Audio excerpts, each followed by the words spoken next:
국민 앵커 해군기 정확한 분석 날카로운 시각 해군기가 하면 다르다. 예, 백운계 정치분석 2부에서는 민주당 전용기 의원 만나보도록 하겠습니다. 어서 오십시오. 반갑습니다. 네, 반갑습니다. 가까이서 보니까 훨씬 더 멋지신데요. 아유, 아닙니다. 감사합니다. 어떻게 정치를 시작하시게 됐어요? 제가 정치를 시작한 것도 결국에는 그 보수 정부가 들어서면서 대한민국이 도대체 이렇게까지 무너질 수 있는가에 대해서 굉장히 좀 가슴 아픈 생각이 들어서 젊은 사람들도 이런 데에 대해서 목소리를 좀 세게 내야겠다라고 하면서 제가 사실 정치권에 들어왔습니다. 예. 그렇게 하면서 문재인 대통령 캠프에 들어가서 문재인 대통령 만드는 데 일조를 또 하고 전국을 돌면서 저와 같은 그러니까 비슷한 마음을 가지고 있는 청년들이 많더라고요. 예. 그분들하고 관계를 가지면서 우리가 좀 더 세게 이야기를 해보자 이런 활동들을 이어오면서 이렇게 정치 활동이 본격적으로 시작된 것 같습니다. 정치하시기 전에는 그러면 무슨 일을 하셨나요? 사실 전 대학 다닐 때는 학생회장도 했었고요. 실제로 또 먹고 살려고 자영업도 해봤었습니다. 어떤 일? 그 식당을 했었습니다. 예. 그래서 사실 정치 활동을 병행하면서도 낮에는 여의도에 와서 정치 활동을 하는 방법을 배웠고 저녁에는 식당으로 돌아가서 친구랑 같이 동업을 했었거든요. 뭐 음식도 만들기도 했고 서빙도 했고 배달도 하고 그냥 열심히 살았습니다. 그러셨군요. 네. 우리 애청자님들 가운데도 식당을 하시는 분들이 많이 계신데 네. 식당 하면서 이렇게 사람들하고 계속 접촉을 해서 그런지 식당 하시는 분들 또 운전하시는 분들 이런 네. 분들이 가장 그 눈높이가 민심에 많이 닿아 있다 그런 생각이 좀 들어요. 그러니까 기본적으로 사람을 대하는 방식이 예. 결국에는 식당 같은 걸 하다 보면은 조금 더 익숙하지 않습니까? 그런 측면에서 봤을 때 사람들을 대하고 그리고 좀 싹싹하게 대하는 것이 몸에 배어 있어서 예. 그런 것 아닐까 저는 그렇게 보고 있습니다. 검사만 했던 사람들보다도 식당 했던 사람들이 더 국회의원이 많이 됐으면 좋겠어요. 저도 동의합니다. 사실 누구 위에 군림했던 사람들을 이렇게 민의를 대변하고 그분들을 위해서 봉사하는 자리에는 저는 바람직하지 않다라고 보고 있습니다. 어떻습니까? 이렇게 국회의원 하시면서 쭉 지켜봤을 때 우리 네. 정치 지금 그동안 정치에 들어오기 전에 보셨던 것하고 비교해 봤을 때 어떤 것 같습니까? 아직까지 그 과거에 있던 관행들 때문에 국민들이 느끼고자 하는 그러니까 피부에 와닿는 실용 정치로 가기에는 조금 부족한 면들이 많은 것 같습니다. 그래서 그 관행들을 좀 빨리 깨야 된다는 생각을 가졌고요. 저는 우리 정치가 가장 많이 바뀌어야 된다라고 생각하는 것이 뭐냐면 옛날에는 뭐 국회의원이라든지 뭐 시장이라든지 이런 정치인들이 그 사람들 위해 군림하던 어떻게 보면 지역의 유지 정도의 느낌이었다라고 치면 요새는 시대가 바뀌었지 않습니까? 더 낮은 목소리를 들어야 되는 것이고 그분들을 위해서 봉사하는 자세로 임해야 되는데 옛날처럼 가지고 있던 정치인의 그 권위 이런 건 사실 싹 다 깨버려야 된다고 저는 생각을 합니다. 그런 모습들을 보이면서 국민들께 다가가다 보면 당연히 국회나 정치인들에 대한 신뢰가 올라갈 거라고 생각을 하는데 아직까지 지역의 유지 에 지나지 않은 분들이 많이 계시거든요. 그런 분들이 조금 뭐 교체도 되고 그분들이 많이 빨리 느끼셔서 실제 국민들을 위해서 봉사하는 자세로 돌아온다면 저는 이런 신뢰들을 좀 많이 얻을 수 있지 않을까 저는 그렇게 보고 있습니다. 국회의원 되셨을 때는 여당이었죠. 그렇습니다. 그랬다가 이제 야당 의원이 되셨는데 여당 야당 의원을 해보니까 좀 달라진 게 있습니까? 확실히 여당 야당의 생각 차이가 좀 변하는 것 같기는 합니다. 여당일 때는 정부에서 하는 모습들이 저와 같은 생각을 가지고 있는 사람들이 결국에는 정부를 이끌어가지 않습니까? 그렇기 때문에 어떻게든 서민들을 위해서 어떻게 하면 우리 국민들이 잘 살 수 있을까, 걱정 없는 사회를 만들 수 있을까에 대한 고민이 있었다고 치면 야당은 또 저와 생각이 다른 사람들이 이 정부를 구성하고 이 정부를 이끌어가는 정책들을 설계하는 데 대해서 저는 굉장한 그 심각성을 느끼게 되더라고요. 그러다 보니까 기본적으로 마음가짐 자체가 좀 달라지는 것 같습니다. 과거에는 우리가 만들고 싶은 정의로운 사회를 만들기 위해서 우리 정부에다가 힘을 실어줘야 된다라고 생각을 했는데 이 정부가 바뀌고 나서 제 입장에서는 야당 정치 입장에서 이렇게까지 무너질 수 있는가에 대한 심각성을 느끼고 있고 위기감을 느끼고 있어서 그 마음가짐과 결의가 조금 달라지는 것은 있는 것 같습니다. 야당으로 이렇게 선거운동을 해서 야당 국회의원이 된 것과 여당으로 국회의원이 됐다가 야당으로 됐을 때 그게 좀 투지가 좀 달라지는가 그런 생각도 드는 게요. 지금 얼마나 윤석열 정부가 잘못하고 있는 게 많습니까? 그런데 과연 우리 야당이 그 잘못에 대해서 국민들 눈높이에 맞게 싸워주고 있는가 하는 질문이 계속 들어옵니다. 듣고 계시죠? 그렇습니다. 어떻게 평가하십니까? 잘 싸우고 있다고 평가하십니까? 많이 부족하다고 느낍니다. 왜 부족한 것 같습니까? 사실 방법론에 대해서도 다양하게 좀 검토를 해봐야 될 것 같은데 민주당도 열심히 싸우려고 어떻게든 이 윤석열 정부가 무너지는 시스템을 무너지게 만드는 것을 막을 것인가에 대한 많은 고민이 있는데 사실 그 많이 부족하다고 평가받는 것 중에 하나도 일종의 방법론에서 나오는 것 같은데 이 정도까지 무례할 줄은 몰랐습니다. 보통 정부의 관료가 되고자 하면 국민들을 위해서 그리고 상대방을 존중하는 방법부터 배워야 되는데 뭐 한동훈 장관 하는 거 보고 원희룡 장관 하는 거 보십시오. 기본적으로 자신과 생각이 다르다고 생각하면은 저 사람은 잘못된 사람이라고 밑으로 깔고 가더라고요. 사실 언론 보도나 이런 내용들은 결국에는 책임 있는 정부 관료들의 이야기를 더 많이 실어주기 나름입니다.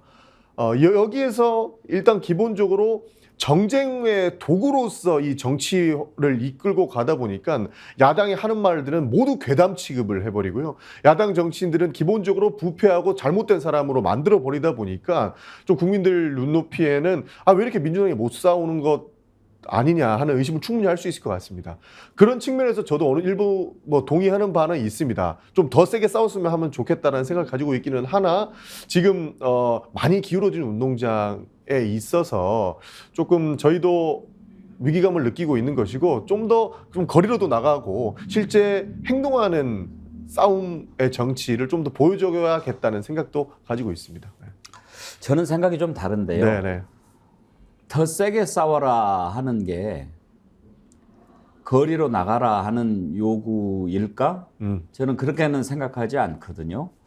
그러니까 이제 지금 도대체 이 정부가 너무나 몰상식적이고 비상식적이니까 우리 상식을 가진 야당으로서 같이 싸울 수가 없다 이런 말씀처럼 들렸는데 그렇다면 그 몰상식과 비상식을 깨부술 만한 상식으로 무장을 해서 공격하는 그런 치밀한 모습 이런 것들을 좀 국민들이 기대하는 거 아니었을까 하는 생각이 들고요. 네.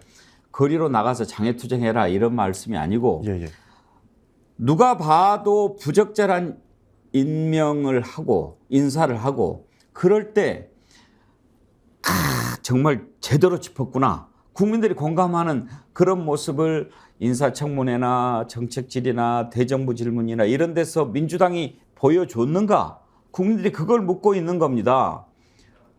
지금도 국민들 기억하잖아요. 한동훈 장관에 대해서 인사청문회하면 그동안 민주당이 벼르고 별렸으니까 제대로 뭔가 나오겠지 하고 있는데 이모가 어쨌니 고모가 어쨌니 그런 얘기를 하고 있고 예.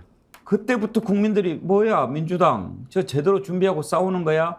그런 생각한 거 아닙니까? 맞습니다. 그런데 지금도 이렇게 쭉 보면 저는 어제 헌재 결정에 대해서도 민주당이 잘못했다고 생각하지 않습니다. 그때 국민들은 어떻게 해서든지 저 책임을 물어야 된다라고 하는 의견이 높았고 그리고 지금도 비록 헌재 판단으로 해관부 장관에 복귀했지만 저 책임지지 않는 저 뻔뻔한 낯짝 몇 달간이라도 안 보게 해줘서 민주당 고맙다 이렇게 얘기하는 사람도 있기는 있습니다. 그렇지만 더 그것도 치밀하게 법적인 것도 이런 부분 저런 부분 살펴봐가지고 꼼짝 못하게 만들어 놓을 수는 없었는가? 그런 질문을 야당한테 던지고 있는 거 아닙니까? 맞습니다. 그런 부분에서 저는 적극 공감한다는 말씀 드리고요. 그러니까 지금 현재 정부 여당이 몰상식에서 못 싸우겠다 이런 얘기는 아니고 저희가 더 치밀하게 더욱더 많이 공부해서 저분들을 더 이상 시스템을 무너뜨리지 못하도록 막아야 된다라고 하는 적극 동의합니다. 그래서 굳이 거리로 나가서 싸워야 된다라는 이야기보다 조금 더 민주당이 심도 깊게 또 좀 더 치밀하게 싸워 나가야 된다라는 부분들에 대해서 국민들의 질타에 대해서 저는 가슴 깊이 반성하고 그렇게 앞으로라도 만들어 나가야 된다는 생각은 저도 함께 가지고 있다는 말씀 먼저 드리겠습니다. 지금 이상민 장관 이제 헌재에서 탄핵 심판 기각하지 않았습니까? 예. 지난번에 탄핵 심판할 때 찬성하셨죠, 전용기 의원님께서는. 당연히 찬성했습니다. 또 다시 그런 때가 온다면 역시 같은 선택을 하시겠습니까? 또 그런 때가 온다고 해도, 그리고 과거에 실제로 이상민 장관에 대한 탄핵 소추가 들어왔을 때도 전 동의할 겁니다. 왜냐하면 그때 당시에 159명이 일상생활을 하다가 돌아가셨는데 단 한 명도 책임지는 사람이 없었고 대통령조차 사과하지 않았습니다. 그때도 가장 어이가 없었던 게요. 왜 놀러 가가지고 그런 사고를 당하느냐, 이런 논리로 들어왔었거든요. 심지어 뭐 정부 여당을 이렇게 옹호하는 사람들을 보면 정말 말도 안 되는 내용들을 많이 얘기했었어요. 확실하게 이태원 참사는 저는 100% 인재라고 생각을 하거든요. 당연히 통제 계획을 세워야 되는 그런 인포가 모일 거라고 봤었고 실제로 그런 인파들이 자주 모였었던 겁니다. 갑자기 생긴 행사가 아니지 않습니까? 그런 행사가 있었다라고 한다면 당연하게 용산구청부터 서울시부터 당연히 그 통제 계획을 세웠어야 됐고 경찰에다가 소방에다가 요구를 했었어야 되는데 그런 내용을 하나도 세우지 않았었던 겁니다. 그런 인사 사건을 두고 지금 대통령도 그렇고 이상민 행정안보 장관도 그렇고 아무도 책임지지 않는 상황에서 경찰의 수사는 누구한테 향하고 있습니까? 실제로 그 현장에 뛰어나갔던 소방관들, 경찰들, 그 사람들만 불러가지고 그 사람들 뭐 했냐고 추궁하고 있어요. 그런 상황이 정상적인 사회라고 절대 생각하지 않습니다. 저희는 윤석열 대통령께서 왜 이상민 장관을 파면하지 않는가에 대한 질문을 지속적으로 해왔습니다. 뜬금없이 이상민 장관의 개인의 책임으로 몰기 위해서 우리가 탄핵 심판을 했던 것이 아니고 탄핵 소추를 했던 것이 아니고 왜 아무도 책임지지 않고 말단 공무원만 책임을 전가해서 꼬리 자르기를 하려고 하느냐. 권력이 있는 그 권력을 쓸 수 있는 대통령이나 장관이 책임을 져야 되는 것 아니냐라는 의미에서 단 한 섬이라도 책임을 져야 된다라고 생각을 했기 때문에 이상민 장관, 당신이 재난의 주무부처 장관이면 당신이 책임을 져라 라고 했기 때문에 사실 당 내에서도 법적으로만 보면 이거는 탄핵 심판이 기각될 가능성이 있다. 그러나 단 한 명도 책임지지 않는 사회, 이것은 국가가 할 일이 아니다 라고 생각했기 때문에 정치적으로라도 이상민 장관의 정치적 책임을 물어야 된다라는 의미에서 사실 탄핵 속출을 했기 때문에 저는 제가 다시 그때로 돌아간다고 하더라도 인간적인 측면에서 이상민 장관을 절대 용서할 수 없었기 때문에 탄핵 소추의 찬성표를 던졌을 거라고 생각을 합니다. 그런데 이제 이상민 장관이 자리를 보존하게 됐습니다. 다시 돌아왔습니다. 이로써 그 희생에 대해서 책임지는 공직자가 한 명도 없게 됐는데 네. 민주당 앞으로 이 부분을 어떻게 하실 생각인가요? 이상민 장관이 돌아왔다고 해서 책임이 없어지는 것은 절대 아니라고 생각합니다. 이미 전 국민은 이상민 장관의 무능을 봤고요. 이상민 장관이 없어도 잘 돌아가는 국가 시스템을 확인했습니다. 이제는 윤석열 대통령이 이상민 장관을 두둔할 수 있는 그 명분 자체가 없었기 때문에 지금이라도 이상민 장관을 저는 파면해야 된다고 생각을 하고 있고요. 예. 이 상황을 어떻게 해결해야 될 것이냐라고 하신다면 사실 아직 이태원 참사의 그 참상은 끝나지 않았다고 보고 있습니다. 끝까지 책임 추궁을 해야 됩니다. 지금 수사가 계속적으로 이루어지고 있는데 이 수사도 지지부진한 것 같아요. 지금 수사를 제대로 못하겠다고 하는 보도 나오고 있지 않습니까? 이상민 장관 이제 다시 그 책임지는 자리로 돌아왔으면 국회 행안이라든지 앞으로 남아있는 국민의 심판은 저는 유효할 거라고 보고 있습니다. 그래서 지속적으로 책임을 물어야 되는 것이고 당장의 본인의 법적 책임만을 운운할 것이 아니고 본인도 그 속으로 들어가서 이 재난에 대한 책임은 끝까지 지셔야 된다. 저희는 끝까지 추궁할 것이다. 이런 말씀 드리겠습니다. 민주당이 지금 특별법 준비하고 있죠? 예. 발의했습니까? 특별법은 여러 차례 사실 발의가 된 것이 있습니다. 그러나 이것이 어느 정도의 시스템을 적용받을 것인지에 대한 논의는 끊임없이 나올 것 같은데요.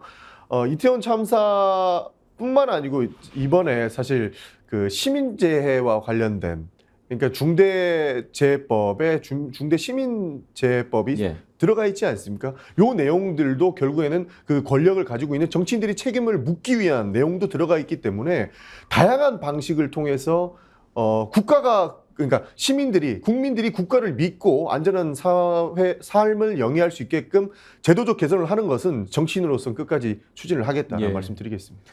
우리가 어떤 잘못이 일어났을 때 책임을 묻는 것은 그런 잘못이 다시는 되풀이되지 않도록 하기 위한 것 아닙니까? 그런데 이렇게 159명이나 숨지는 참사가 일어났는데도 아무런 책임을 지지 않고 지나가 버렸기 때문에 또다시 이번에 집중호우가 났을 때 50명의 인명피해가 나고 그 가운데 오송 궁평 지하차도 참사 같은 경우에 충분히 막을 수도 있는 사고였는데 또 14명이나 희생자가 나지 네. 않았습니까? 이런 일이 계속 반복된다 말입니다. 대책을 마련해 놓지 않고 책임을 묻지 않으면 지하차도 참사에 대한 책임은 어떻게 물으실 생각입니까? 이것도 인재죠. 아까 중대재해처벌법에 들어가 있는 내용이 중대시민재해처벌법이 있죠. 아마 지금 중대시민재해처벌과 관련돼서 해당 논의가 이루어질 것으로 보고 있습니다. 이번에 그 청주 오송에서 일어났던 사건도 결국에는 인재였습니다. 홍수통제소에서는 분명히 홍수가 난다. 이 부분들 통제해야 된다. 침수가 우려된다라고 지속적으로 요구를 해왔는데 청주시장부터 충북도지사 그리고 재난을 담당하는 그 어느 기관도 이 부분에 대해서 문제 제기를 하지 않았습니다. 그래서 물이 넘쳤고요. 제방이 무너졌고 결국에는 물이 넘쳐가지고 제가 가보니까 엄청 크더라고요. 지하 현장에 차도가. 가보셨군요. 저는 그 이번 주 일요일 날 청년 의원들 한 100여 명 정도랑 같이 청주 오송에 가서 수해 복구를 했는데 그 지역에 수해 복구를 진행하게 됐거든요. 예. 가보니까 왕복 6차선에 엄청 큰 지하차도였습니다. 도대체 거기가 통제만 이루어졌다라고 한다면 절대 일어나지 않을 사고였음이 저는 명백하게 보이더라고요. 그렇기 때문에 이 해당 부분들에 대해서 정확하게 문제 제기를 할 수 있을 거라고 보고 있고요. 지금 경찰이나 검찰에서도 수사를 한다고 하는데 끊임없이 국민들이 지켜보고 있을 것이기 때문에 이 부분은 그냥 넘어갈 수 없을 거라고 보고 있습니다. 이상민 장관이 이제 그 본인의 직무에 복귀를 해가지고 이제 수해 복구 나가서 보신다고 하는데 여러 가지에 대한 종합적인 책임 아마 저는 있을 거라고 보고 있습니다. 아니 우리가 살면서 상식적으로 생각을 해봅시다. 사람들 걸어가라고 길 나 있는 거 아닙니까? 그렇습니다. 그 길을 그냥 간 거예요. 그 길을 갔는데 축제라서 사람들이 많이 모이니 이럴 때는 그러라고 이제 우리가 세금 주고 공무원들 먹여 살리는 거 아닙니까? 만원이 이렇게 하도록 했으면은 그 좁은 골목에 지나가지도 못할 정도로 많은 사람들이 모이는 일은 막았을 것 아닙니까? 그런데 그 길을 간 사람이 그렇게 많은 사람들이 모일지 어떻게 압니까? 개인이. 그거는 기관이나 공무원들 조직이 알 수 있는 거 아닙니까? 그런데 길을 가다가 죽었는데 그게 왜 죽은 사람 책임이 됩니까? 그리고 방금 왕복 6차선 그 넓은 길인데 차 타고 거기를 지나가다가 죽으면 그게 왜 운전자 책임입니까? 그렇게 비가 많이 와서 넘친다. 그럴 수 있다. 그걸 개인이 어떻게 운전하고 가면서 압니까?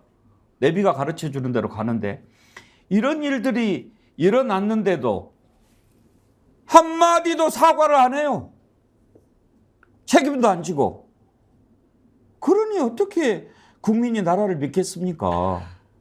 그러니까 이 정부의 저는 가장 잘못된 지점이 바로 그 책임을 지지 않는 모습이라고 생각을 하는데요. 책임지지 않는 방법도 정말 지독하다 이렇게 생각합니다. 모든 사건들이 일어났을 때 기본적으로 자신의 편들이 있다고 생각하고 바로 정쟁화 시켜버립니다. 이태원 참사도 보면 이상민 장관의 책임이 뚜렷해 보이지 않습니까? 그리고 이상민 장관이 내가 갔어도 뭐 바꿀 수 없었다 아마 이런 식으로 얘기를 하시는데 뭐 좋다 이겁니다. 그러면 정치적 책임은 분명히 져야 되는 것이고 그 일이 일어나지 않았게끔 만들었어야 되는 부분들을 정확하게 검토했어야 됐는데 그때도 어떡합니까? 갑자기 국민의힘 세력들이 들어와가지고 왜 민주당이 이런 문제 제기를 하느냐라고 접근을 해요. 이번에 청주 같은 사안도 보면 특별 재난지역 선포를 늦게 하지 않았습니까? 재난지역으로 선포하면서 이 재난을 정쟁화시키지 마라라고 이야기를 합니다. 그게 결국에는 정쟁화시키는 방법 중에 하나라고 보고 있어요. 이번에 그 김건희 여사 도로가 뚫린 것도 바로 정쟁화시키지 않습니까? 원희룡 장관이 갑자기 등장해가지고 백지화 선언을 해버리고 이거 건들지 마라. 민주당이 잘못했기 때문에 나는 이것을 추진하지 않겠다. 이런 식으로 해버립니다. 결국에 본인들이 잘못한 것을 책임질 생각은 하나도 안 하고 여러 건건이들을 보면 전부 정쟁화만 붙인 다음에 우리 편, 네 편, 내 편 싸우게끔만 만들어요. 그렇게 해서 본인들의 책임은 쏙 빠져나가는 그런 방식을 쓰고 있는 겁니다. 이거 지도자로서는 정말 무책임한 방식인데 어떤 사고가 일어나도 모든 방식을 정쟁화로 유도해서 헤쳐나가고자 하는 모습들을 보이고 있는데 이 부분도 결국에는 나중에는 심판을 받을 거라고 저는 생각을 하고 있습니다. 그리고 이제는 이 정쟁화시키는 방식에 대해서 모든 기록들을 해놓고 국민들에게 소상히 밝히는 그런 모습들을 저는 해보려고 하고 있습니다. 양평고속도로 특혜 의혹도요. 국민들이 정확한 진실을 알고 싶어 하거든요. 그러면 이제 국정조사를 하는 것이 한 방법이 되지 않겠습니까? 근데 국정조사를 하려면 우리 전 의원님 잘 아시다시피 여야가 합의되지 않으면 증인도 불러도 안 나올 거고 자료도 안 내놓고 버틸 거고 국정조사 한들 제대로 안 될 거 아닙니까? 그러려면 국정조사를 할 수밖에 없는 상황을 만들어야 되는데 그러기 위해서는 정말 꼼짝 못할 제보가 나온다든지 예를 들어서 뭐 공무원 사회에서 내부 제보가 나올 수도 있고 뭐 정말로 그런 일들이 있을 수밖에 없었다. 꼼짝 못할 뭐가 나와야 되는데 그런 게 아직 안 나오거든요. 그것도 저는 가만히 생각해 보면 없어서 안 나온다기보다는 민주당이 저거 제대로 싸워줄까? 그런 걱정이 있어서 안 나오는 건 아닐까 그런 생각도 들던데요. 충분히 그럴 생각하실 수 있을 것 같습니다. 그러니까 민주당이 그동안 보여줬던 모습들이 많이 실망을 하셨을 것 같은데 이제는 사실 좀 달라졌다라고 저는 말씀을 드리고 싶습니다. 김건희 여사와 관련된, 그러니까 사실 김건희 여사 도로가 아니죠. 그 윤석열 대통령이 재산 신고한 거 보면 배우자의 땅인 거예요. 그러니까 윤석열 부부의 땅인 겁니다. 이게 김건희 여사 일가 땅으로 돼가지고 많이 좀 튀는 모습들이 있는데 윤석열 부부의 땅으로 볼 수 있거든요. 그래서 그런 부분들을 정확하게 해 나가야 된다고 생각을 하고 저는 이미 국민들이 이 사건에 대해서 다 알고 있을 거라고 보고 있습니다. 완벽한 제보가 나오지 않다 하더라도 이미 예타가 통과됐는데 갑자기 도로가 바뀌고 전혀 없었던 그런 지역으로 바뀐 것 이것만 봐더라도 국민들이 충분히 의심할 수 있는 여지가 있다라고 보고 있고요. 예비 타당성 조사가 일어난 이후에 바뀐 거는 저는 기재부도 어느 정도 책임이 있다고 보거든요. 그래서 지금 국토부만 가지고 우리가 비판을 할 게 아니고 국정조사는 대부분의 가능성을 열어놓고 이 조사를 임할 것이기 때문에 해당 부분에 대해서는 충분히 새로운 단서라든지 그런 제보들이 들어올 것이라고 보고는 있습니다. 그래서 그런 부분들을 민주당을 조금만 더 믿고 제보를 해주셔줬고요. 정말로 민주당이 못 믿겠으면 언론을 통해서도 제보해서 이 잘못된 권력을 바로잡아야 되지 않겠습니까? 저는 그런 부분들을 국민들께 오히려 요청하고 싶은 바다 이런 말씀 드리고 싶습니다. 예, 지금 민주당 전용기 의원과 인터뷰를 하고 있는데요. 응원 메시지가 많이 들어오고 있습니다. 빨강 우산 아이디 쓰시는 분, 젊은 피 전 의원님 힘내세요. 갈고리님, 전용기 용감한 정치인입니다. 불의에 몸담지 않은 젊은 피. 안나수희님, 전 의원님 화팅. 김타원님, 전용기 화이팅 하자. 그런 의견 주셨고요. 레드님 슈퍼챗 보내주시면서 전용기 멋지다 응원해 주셨는데 전용기 의원 응원해 주신 여러분들 감사드립니다. 그리고 김정혜님 전용기 의원님 환영합니다. 민주당에서는 제일 똑똑한 정치인인 것 같습니다. 그런 글 주셨고 윤강자님 전용기 의원님 지역은요 궁금해하셨는데 비례대표니까 현재 지역구가 따로 있지는 않습니다만 지금 혹시 어느 관심 있는 지역 있으신가요? 제가 동탄에 살고 있습니다. 동탄에? 예, 동탄에 살고 있어서요. 그 많은 동탄에 있는 그러니까 화성 주민들을 만나고 있습니다. 네, 예. 알겠습니다. 지금 동탄의 그 지역위원장은 다른 분이 맡고 있습니까? 그렇습니다. 동탄이 이제 또 인구가 많이 늘어나가지고 예. 분구가 가능성이 좀 있습니다. 분구될 가능성도 있고. 예, 그래서 그 지역에서 많은 분들의 의견을 듣고 있고요. 실제로 동탄이 신도시여서 좀 더 해야 될 일들이 많을 것 같다고 느꼈거든요. 그래서 동탄의 많은 주민들을 만나면서 실제 어려움들이 무엇인지 이런 것들을 제가 같이 보고 있습니다. 전용기 의원님을 국회에서 계속 보고 싶어하는 국민들이 많아서 예. 그걸 물어보는 겁니다. 자, 그런데 또 주문도 많이 들어옵니다. 예. 콜걸님, 악마를 이기려면 선비보다 맹장이 필요한 때입니다. 이런 거 주셨고요. YHJ님, 제발 세게 좀 나가주세요. 이러다 민주당 망합니다. 민주당이 망하겠습니까? 국민이 망하죠. 으짜님도 제발요 민주당 세게 가주세요. 김종국님 약간 유머 보내주신 거죠. 윤석열과 친하게 지내세요. 전용기 타지마 이런 소리 두 번도 못하게. 전용기 그때 MBC 기자 못하게 할 때 전용기 의원 이름 많이 소환됐죠. 전용기를 태워줘라라고 제가 거기서 아 직접 한번 얘기를 하신 거였어요? 예, 맞습니다. 전용기를 태워줘라. 전용기 의원님이 전용기 태워줬어도 됐을 텐데. 이은주님, 전용기 의원님 요즘 민주당을 보면 김 빠진 맥주 같습니다. 화이팅도 없고 개인 안위와 공천을 위한 몸부림을 하는 걸로밖에 보이지 않습니다. 나라가 이 모양 이 꼴인데 왜 제1야당이 죽기 살기로 싸우지를 않습니까? 국민이 피 흘리기 전에 먼저 나설 수는 없는 겁니까? 그런 글 주셨습니다. 임금님 교회 캔디님, 파이터가 링 안에서 싸워야지 왜 자꾸 링 밖으로 나갑니까? 파이터가 링 밖에서 싸우면 그건 아가리 파이터밖에 안 됩니다. 그런 글도 주셨고요. 21도 한라사님 슈퍼챗 보내주시면서 국민들은 끌려갈 걸 각오하고 아스팔트 위에서 죽기 살기로 싸우고 있는데 민주당 국회의원들은 캐비넷 걱정하며 입국 닫고 있으면 말이 됩니까? 민주당 지지자로서 정말 답답하고 짜증납니다. 그런 거 주셨습니다. 다 소개해 드릴 수는 없고 이런 겁니다. 전용기 의원님. 국민들 글 올리시는 것 이런 글이 많아요. 지금 이렇게 잘못하고 있는데 민주당 의원들 너네들 뭐 죄 지은 거 있냐? 겁나냐? 검찰이 소환할까 봐 못 싸우냐? 이런 얘기들을 많이 하시고요. 또 한 가지 질문은 이정현님, 국민들이 탄핵 시위하고 있는데 어떻게 생각하시는지 이런 질문도 주셨어요. 시간이 다 돼버렸네요. 전 의원님 말씀 듣다 보니까. 그 두 가지만 짧게 그러면 좀 듣고 끝냅시다. 먼저 검찰이 무서워서 제대로 못 싸우냐 이런 지적에 대해서는 어떻게 생각하십니까? 무서워서 제대로 못 싸우냐라는 질문은 사실 저는 동의를 좀 어렵습니다. 어차피 싸우기로 마음 먹은 이상 그냥 죽기 살기로 싸워야 된다고 생각을 하고 있습니다. 사실 거리로 나간다 이런 얘기는 거리보다 링 안에서 더 세게 싸울 것이고요. 저 역시도 그 상임위원회에서 엄청 좀 세게 좀 해가지고 다음날 내가 너무 세게 했나 이 정도로 하고 있기도 하거든요. 검찰을 무서워한다면 그런 질문 자체를 못할 거라고 생각하고 있습니다. 가만히 있죠. 근데 그렇지는 않다는 말씀을 드리고 이 검찰은 사실 윤석열 대통령이 하는 짓하고 똑같이 할 거라고 봅니다.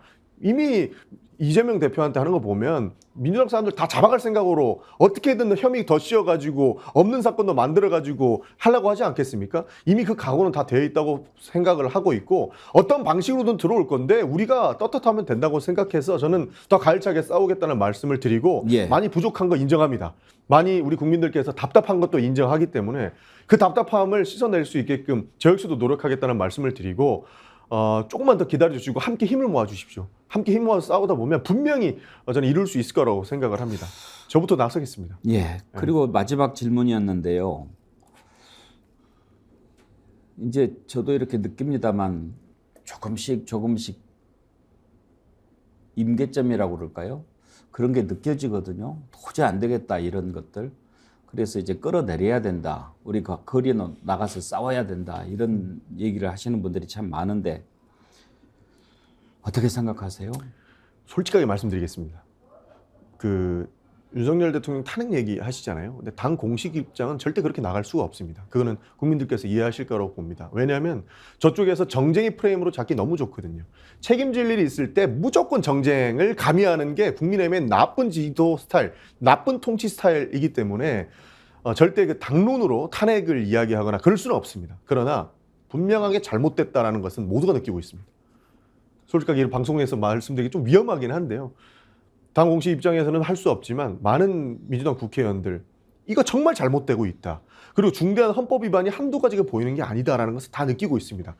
입 밖으로 내지 못할 뿐이지 정말 심각하게 느끼고 있고 왜 국민들께서 이렇게 윤석열 퇴진 이야기하면서 밖으로 나가고 있는지는 끌어오는 가슴 속에 다 가지고 있기 때문에 너무 그거 것을 민주당 국민들 가만히 있는 것 아니냐라고만 안 봐주셨으면 좋겠습니다. 다 느끼고 있고 그러나 정말로 문제점이 제대로 붙었을 때는 누구보다 앞장서서 싸울 사람들이 민주당 의원들이기 때문에 같이 힘을 모아주셨으면 좋겠습니다. 예.